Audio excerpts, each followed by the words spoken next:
جلوہ گھر ہوئے اس دنیا میں، اس دور میں عرب کی حالت یہ تھی کہ بیٹیوں کو باعث آر سمجھتے تھے. جیسے پیدا ہوتی تھی جناب زندہ دھرگور کر دیتے تھے، اندھے کنویں میں پھینک دیتے تھے کہ کوئی ہمارا داماد بنے، یہ ہمیں قبول نہیں ہے. یعنی اتنے جاہل لوگ تھے، اتنے انلیٹریٹ، اتنے ناخواندہ کہ بیٹی کو باعث آر سمجھتے تھے، باعث شرم سمجھتے تھے کہ ہماری بیٹی نہیں، بیٹا ہی ہونا چاہیے. آج بھی کئی لوگ جگہ پہ جہالت کی وجہ سے یہ واقعات آپ سنتے رہتے ہیں. ایک واقعہ میاں والی میں 1-1.5 سال پہلے ہوا تھا کہ اپنی 7 مہینے کی بچی کو اس باپ نے گولیاں 7 مار کر قتل کر دیا تھا. تو یہ کس وجہ سے ہے؟ یہ اسلام کی تعلیم رحمت سے، حضور صلی اللہ علیہ وسلم کے دامن اقدس سے دوری کی وجہ سے یہ جہالت کی باتیں ہوئی. تو سرکار نے تو بعد میں بتانا تھا کہ بیٹیاں باعث رحمت ہیں، 3 بیٹیاں ہوں، ان کی پرورش کرے، اچھی تربیت یعنی دینی تربیت کرنے کے بعد ان کی شادی کر دے صحیح جگہ پہ. وہ اور میں دن قیامت کے یوں ساتھ ہوں گے جیسے یہ 2 انگلیاں.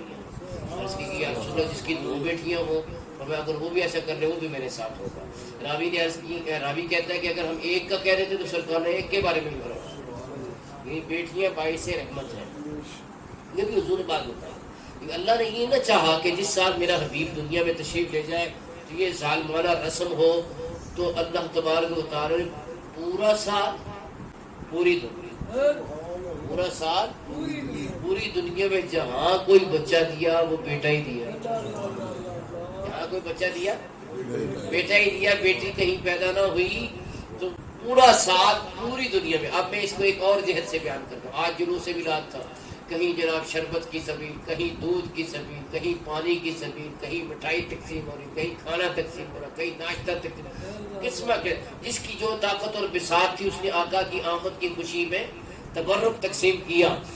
لیکن اللہ نے مجھے کہنے دو اپنے حبیب کی آمد کی خوشی میں ایسا تبرک بانٹا ہے کوئی بانٹ ہی نہیں سکتا. اربوں پتی آدمی ہو، اولاد نہ ہو تو کسی مارکیٹ سے خرید سکتا ہے؟ یار میں 1 کروڑ روپے کا ایک بچہ خرید لیتا ہوں، 2 کروڑ کا لے لیتا ہوں.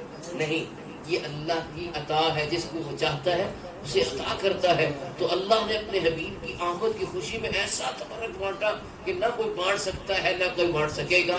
اللہ اکبر. اسی لیے کہنے والا کہتا ہے محمد کی ولادت پر ہوئے سب کو عطا بیٹے، محمد کی ولادت پر ہوئے سب کو عطا بیٹے، اسے میلاد کہتے ہیں، ولادت ہو تو ایسی ہو. تو اس شان کی ولادت ہمارے آقا صلی اللہ علیہ وسلم کی ولادت ہے. اب میں آپ کو ایک عجیب بات بتاؤں کہ شیطان کو بھی حضور کی رحمت سے حصہ ملا ہے. ملا معین واعظ کاشمی رضوی نے اپنی کتاب معارج النبوت میں لکھا ہے کہ پوچھا گیا شیطان کو کہ تمہیں بھی کوئی حضور کی رحمت سے حصہ مل رہا؟ ہاں. ان کا وہ کیا؟ ان کا جب سے میں راندہ درگاہ ہوں، مردود ہوں، حضرت جبریل علیہ السلام روز ایک زوردار تھپڑ مجھے رسید کرتے ہیں، لیکن جب سے سرکار کی جلوہ گری ہوئی تھپڑ رسید ہونا بند ہو. حضور کی رحمت سے. جی اعلیٰ حضرت امام احمد رضا رحمۃ اللہ علیہ فرماتے ہیں نجدی اس نے تجھ کو مہلت دی کہ اس عالم میں ہے کافر و مرتد پہ بھی رحمت رسول اللہ. کافر و مرتد پہ رحمت کیا ہے کہ اجتماعی عذاب جیسے نوح علیہ السلام کی قوم پہ آیا، لوط علیہ السلام کی قوم پہ آیا، ایسے عذاب سے امت مصطفیٰ حضور کی برکت سے بچی ہوئی ہے. سورۃ انفال میں اللہ فرماتا ہے وما کان اللہ لیعذبہم وانت فیہم. اے حبیب آپ ان میں تشریف فرما ہے، اس وجہ سے اللہ تعالیٰ ان کو عذاب نہیں دیتا. کافر کہتے تھے نا کہ اگر تم سچے ہو تو ہم پہ عذاب لے کے آؤ، ہمارے پر پتھر نازل ہو، ہم آگ میں گر جائے، یہ کرو وہ کرو. تو اللہ پاک نے فرمایا وما کان اللہ لیعذبہم وانت فیہم. اے حبیب تم ان میں تشریف فرما ہے، اس وجہ سے میں ان کو عذاب نہیں دوں گا. امام اہل سنت مولانا شاہ احمد رضا وجد میں آئے کہتے ہیں انت فیہم نے ادب کو بھی لیا دامن میں.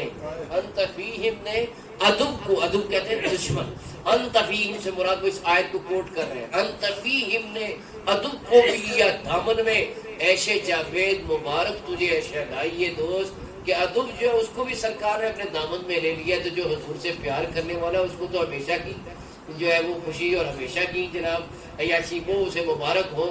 سرکار کی برکت سے انشاءاللہ خیر ہی خیر ہوگی. کیا لیکن یہ ہے دل میں سرکار کی غربت کا چراغ روشن ہو. اس کی سرکار شفاعت کریں گے، اس کو اپنے ساتھ جنت میں لے جائیں گے. لیکن اگر دل میں حضور کی محبت نہ ہوئی، اگر دل میں سرکار کا مقام نہ ہوا، تو پھر جو ہے معاملہ اس کے برعکس ہونے کا خدشہ ہے. اچھا، حضرت جبریل علیہ السلام سے پوچھا گیا کہ آپ کو بھی سرکار کی رحمت سے کوئی حصہ ملا؟ ان کا حضور کی برکت سے مجھے یہ حصہ ملا کہ پہلے میں اپنے انجام کے بارے میں متفکر رہتا تھا، ابلیس کا انجام دیکھ کر کہ ابلیس اتنی عبادت کرنے کے بعد راندہ درگاہ ہو گئی، میں بھی راندہ درگاہ نہ ہو جاؤں. تو سرکار کی برکت سے مجھے اس سے امان مل گئی ہے کہ میں بچا رہوں گا. تو یہ نبی پاک صلی اللہ علیہ وسلم کی شانیں ہیں کہ جبریل بھی ان کی رحمت سے مستفید ہے، اور شیطان بھی تھپڑ سے بچ گیا ہے جی، جو کہ سرکار کی آمد پر رویا تھا بڑا. نثار تیری چہل پہل پر ہزاروں عید ربیع الاول، سوائے ابلیس کے جہاں میں سبھی تو خوشیاں منا رہے ہیں. تو وہ ابلیس بھی، کافر و مرتد پہ بھی رحمت رسول اللہ کی صلی اللہ علیہ وآلہ وسلم. تو حضرات محترم، حضور صلی اللہ علیہ وسلم کی رحمت سے اللہ تعالیٰ کریں کہ ہمیں بھی بہت زیادہ حصہ حاصل ہو. دیکھو حضور صلی اللہ علیہ وسلم کی رحمت، حضرت ابراہیم خلیل السلام بھی آپ کے حاجت مند. حدیث پاک ہے، فتاوی رضویہ میں لکھی ہوئی ہے، نبی پاک صلی اللہ علیہ وسلم نے فرمایا کہ ہر نبی کو اللہ نے 3 دعائیں دی ہیں، جو چاہو مانگو. ویسے تو نبی کی دعا قبول ہی ہوتی ہے، لیکن 3 خاص دعائیں کہ جو مانگو گے وہ دے دیں. تو سرکار نے فرمایا ہر نبی نے وہ 3 دعائیں زندگی میں ہی مانگی. دنیا میں وہ 3 دعائیں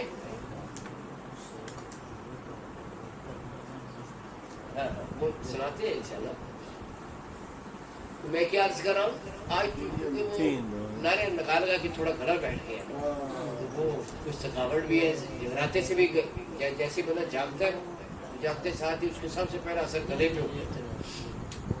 تو میں کیا عرض کر رہا ہوں، سرکار نے فرمایا کہ ہر نبی نے کتنی دعائیں مانگ لی ہیں؟ 3 دعائیں مانگ لی ہیں دنیا میں. فرمایا میں نے 2 مرتبہ مانگ لی ہے وہ دعا، اور ایک دعا میں نے بچا کے رکھی ہوئی ہے اس دن کے لیے جب ابراہیم خلیل اللہ علیہ السلام بھی میرے حاجت مند ہو. اس دن کے لیے میں نے بچا کے رکھی ہوئی ہے. وہ جہنم میں گیا جو ان سے مستغنی ہوا، ہے خلیل اللہ کو حاجت رسول اللہ کی.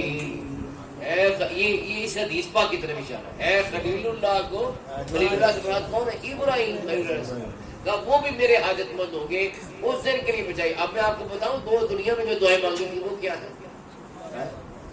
سمجھاتے ہیں کہ نبیوں نے 3 دعائیں اپنی زندگی میں مانگ لی ہیں ظاہری دنیا کے اندر.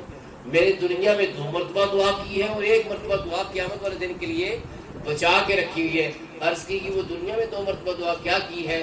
کہا دنیا میں 2 مرتبہ میں نے یہ کہا ہے اللہم اغفر لامتی، اللہم اغفر لامتی، یا اللہ میری امت کو بخش دے، میری امت کو بخش دے. اتنا امت سے پیار ہے، وہ کہے امتی تو بھی کہے یا نبی. مزہ آتا پہلے، وہ تو امتی امتی فرما رہے ہیں، امت سے محبت کرتے ہیں، تو محبت کا جواب پھر محبت سے دینا چاہیے نا. وہ کہے امتی تو بھی کہے یا نبی، میں ہوں حاضر تیری چاکری کے، میں ہوں حاضر تیری سر سجدہ. جب پیدا ہی ہوئے تھے تو کیا عرض کیا تھا؟ سر سجدہ معبود میں رکھ کر یہ حق سے عرض کی یا رب حبلی امتی، یا رب حبلی امتی. رب حبلی امتی کہتے ہوئے پیدا ہوئے، حق نے فرمایا کہ بخشا الصلاۃ والسلام. وہ شکل آیا یہ کہہ کر سر کے بل خود گر گئے، جھوم کر کہتا تھا کعبہ الصلاۃ والسلام. سر جھکا کر بعد اب عشق رسول اللہ میں کہہ رہا تھا ہر ستارہ الصلاۃ والسلام. تو حضرات اللہ سے دعا ہے کہ حضور صلی اللہ علیہ وسلم کی نگاہ کرم ہمیں نصیب ہو اور عشق مصطفیٰ میں ترقی ہو.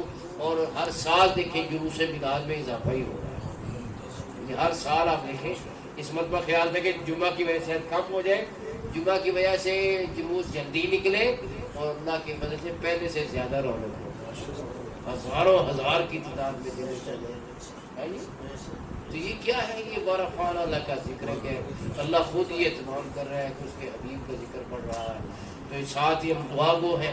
مستون بلوچستان میں جو عاشقان رسول جلوس میلاد کے لیے نکلے، تو بدبخت دہشت گردوں نے وہاں بم دھماکہ کیا. اب تک جو ہے وہ تقریباً 25-26 کے قریب افراد کی شہادت کی خبر ہے.